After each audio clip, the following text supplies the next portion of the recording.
Hello students, तो फिर से one again welcome you in my YouTube channel chemistry by doctor Amit Sharma में। तो जैसा कि आप लोगों का एग्जामिनेशन 29 जुलाई को होने वाला है, तो उससे रिलेटेड जो भी वीडियोस थी 10 मार्क्स के इंपॉर्टेंट क्वेश्चन, स्ट्रेटजी कि आप किस तरीके से अच्छे नंबर ला सकते हैं, वो मैं डाल चुका हूँ। यदि आपने वो वीडियो नहीं देखी है तो आप डिस्क्रिप्शन में जाके लिंक पे जा सकते हैं और मेरे चैनल को सब्सक्राइब करें, वहाँ से प्लेलिस्ट में जाए और चेक कर सकते हैं। तो आप ही लोगों के लिए 2 मार्क्स वाले क्वेश्चन के लिए इंपॉर्टेंट पार्ट आते हैं। 10 क्वेश्चन 2 मार्क्स के आते हैं जिनमें कोई इंटरनल चॉइस नहीं होती और हर यूनिट से 2-2 क्वेश्चन होते हैं। तो यहाँ मैं कोशिश कर रहा हूँ हर यूनिट के कम से कम 10 से 15 या 20 क्वेश्चन कराने की। तो वीडियो को बीच बीच में रोक के ताकि लंबी ना हो, तो मैं क्वेश्चनों को पॉज करके लिखूंगा और स्टार्ट करते हैं। तो आज हम स्टार्ट कर रहे हैं यूनिट 5 2 मार्क्स क्वेश्चंस। प्लीज तो आप वेट कीजिए, मैं क्वेश्चन लिख लेता हूं। तो क्वेश्चन 1 है, classify the polymers on the basis of tacticity. तो ये टेक्टिसिटी क्या होती है? जो पॉलीमर की कार्बन चेन होती है, कार्बन टेट्राहेड्रल होता है, तो उसमें कुछ एटम्स और ग्रुप्स अबव द प्लेन होते हैं, कुछ बिलो द प्लेन होते हैं और कुछ ऑन द प्लेन होते हैं। तो उनके 3 डायमेंशनल अरेंजमेंट को क्या बोलते हैं हम? Tacticity. And on the basis of tacticity polymers को हम 3 पार्ट में डिवाइड करते हैं। तो मैं स्टार्ट करता हूं इसके आंसर्स को। तो इसका आंसर आप किस तरीके से करेंगे? तो सबसे पहले आप हेडिंग डालेंगे टेक्टिसिटी और इसमें लिखेंगे द 3 डायमेंशनल, जिसको बोल सकते हैं हम 3D, the 3D arrangement of atoms और ग्रुप ऑफ एटम्स और functional groups along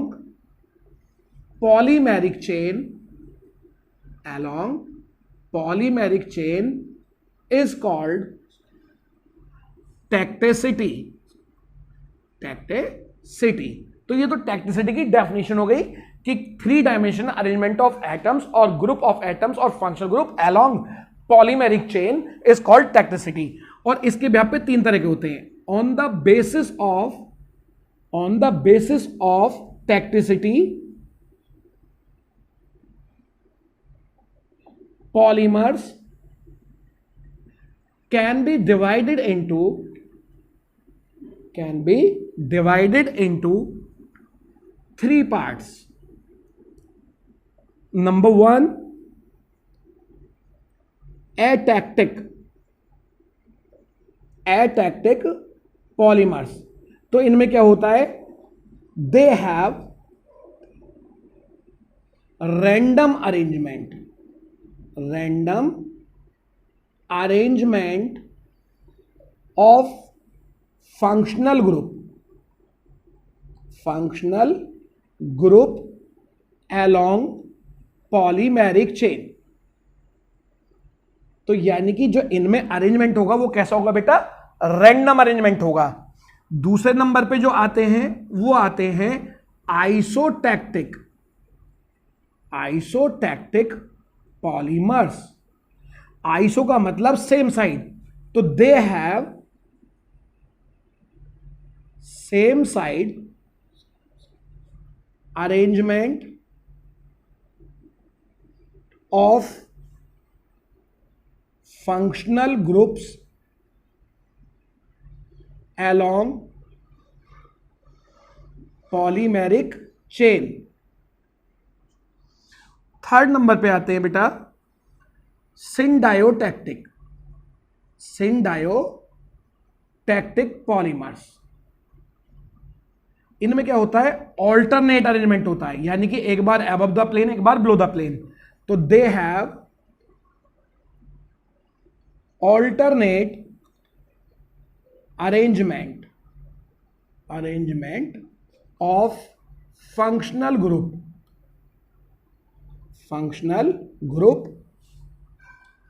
along polymeric chain। तो इस तरीके से 3 तरह के हमारे होते हैं। आप लोग इसका स्क्रीनशॉट लीजिए और फिर मैं पॉज करके दूसरा क्वेश्चन लिख लेता हूं, फिर स्टार्ट करते हैं। Question number 2, define degree of polymerization. तो वास्तव में आपको मालूम है जो पॉलीमर होते हैं वो बहुत सारे मोनोमर से मिलकर बने होते हैं। तो किसी भी पॉलीमर के अंदर कितने मोनोमर्स हैं, यानी कि कितनी मोनोमर यूनिट प्रेजेंट है, उसी को बोलते हैं हम डिग्री ऑफ पॉलीमराइजेशन। तो इसको मैं डिफाइन कर देता हूं, तो हेडिंग डालेंगे हम डिग्री ऑफ पॉलीमराइजेशन। इसमें लिख सकते हैं the total number of monomers present in a polymer is called degree of polymerization। तो इसका आप स्क्रीनशॉट ले लीजिए। Question number 3, differentiate between homopolymers and copolymers. तो ये क्या होते हैं? 2 नंबर के क्वेश्चन में ये इंपॉर्टेंट क्वेश्चन है। तो कैसे करेंगे? हम 2 पार्ट बना लेंगे, कॉलम में करेंगे। तो पहली हेडिंग हम डालेंगे होमोपॉलीमर्स और दूसरे कॉलम में हेडिंग डालेंगे कोपॉलीमर्स। और 2 नंबर का क्वेश्चन है तो डिफाइन करके इनको डिफरेंशिएट करेंगे। तो इसका फर्स्ट पॉइंट हम लिखेंगे those polymers which are formed by the combination of 2 or more same kind of monomers are called homopolymers. जैसा कि बच्चों आपको पता चल रहा है कि यदि मोनोमर जो पॉलीमर बना हुआ है उसके अंदर केवल एक ही तरह के मोनोमर है, जैसे आपने एक माला ली हुई है और उसके अंदर सारे गेंदा के फूल्स हैं, फ्लावर्स, तो सारे के सारे एक ही तरह के होने की वजह से वो क्या हो गया? That is called homopolymer. यानी कि जैसे आपका पॉलीथीन, एथिन के मॉलिक्यूल है, पॉलीविनाइल क्लोराइड, तो इसका जो एग्जांपल्स आएंगे वो आ जाएंगे polythene, polyvinyl chloride, polyacrylonitrile, Teflon etcetera. तो ये इनके एग्जांपल है होमोपॉलीमर्स के। ऐसी बात करते हैं कोपॉलीमर क्या होगा? तो कोपॉलीमर में एक से ज्यादा तरह के मोनोमर होंगे। तो those polymers which are made by the combination of 2 or more different kind of monomers are called copolymers। इसका जो एग्जाम्पल आएगा बेटा वो एग्जाम्पल होगा Buena N, Buena S, nylon 6,6, nylon 6,10। तो इस तरीके से ये हमारा क्वेश्चन रहता है। आप इसका स्क्रीनशॉट ले लें। Question number 4, explain different type of copolymers. अब आपको मालूम है जो कोपॉलीमर बना हुआ है वो डिफरेंट तरह के मोनोमर से मिलकर बना हुआ है। तो वो डिफरेंट तरह के मोनोमर्स किस किस तरीके से अरेंज हो सकते हैं उसी को बोलते हैं हम टाइप्स ऑफ कोपॉलीमर्स। तो इसमें जो होता है सबसे पहला होता है ब्लॉक कोपॉलीमर। यानी कि बेटा इसको हम डायग्रामेटिकली समझे कि यदि इसमें हम 2 तरह के मोनोमर लेके चल रहे हैं, ए तो और फिर दूसरा जो मोनोमर है वो बी, और इस तरीके से पॉलीमर में छोटे छोटे क्या बन जाएं? ब्लॉक्स डेवलप हो जाएं। पहले ब्लॉक ए का आ जाए, फिर बी का आ जाए, फिर ए का आ जाए और फिर बी का आ जाए। तो इस तरह के अरेंजमेंट को क्या बोलते हैं बेटा? हम ब्लॉक कोपॉलीमर, क्योंकि इसमें छोटे छोटे ब्लॉक्स बन गए हैं। एक ब्लॉक ए का, फिर एक ब्लॉक बी का, फिर एक ब्लॉक ए का, तो इसलिए इसको बोलते हैं ब्लॉक कोपॉलीमर। दूसरे नंबर पे बेटा आता है ग्राफ्टेड कोपॉलीमर। अब ये ग्राफ्टेड कोपॉलीमर में क्या होगा कि एक मोनोमर की तो चेन होगी और दूसरा उसमें साइड ब्रांचेस बनाएगा, तो इसलिए बोलते हैं ग्राफ्टेड कोपॉलीमर। तो इसको आप देखिए, यानी कि जो पॉलीमेरिक चेन है वो तो एक ही तरह के मोनोमर ए से मिलकर बनी हुई है और इसमें जगह जगह पे क्या निकल आया? ये बी की चेन निकल आई। तो ऐसे पॉलीमर को क्या बोलते हैं हम?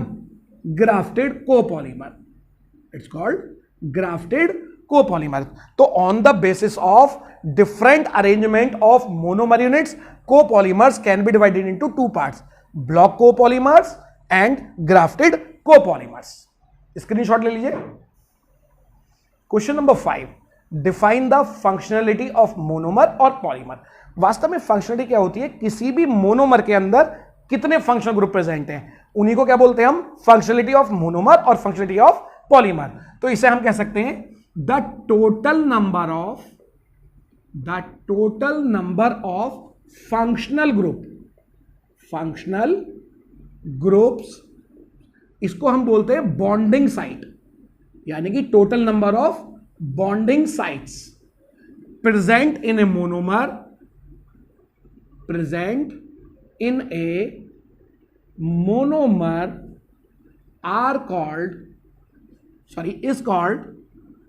is called functionality of monomer और पॉलीमर। तो कैसे? एक एग्जांपल से मैं इसको बता देता हूं आपको। फॉर एग्जांपल, यदि मेरे पास कोई इथाइलिन ग्लाइकॉल में, आप बच्चों मालूम है आपको कितने फंक्शनल ग्रुप इसमें नजर आ रहे हैं? 2। तो इसकी फंक्शनलिटी कितनी हो गई? 2। इस तरीके से आप प्लीज इसका स्क्रीनशॉट ले लें।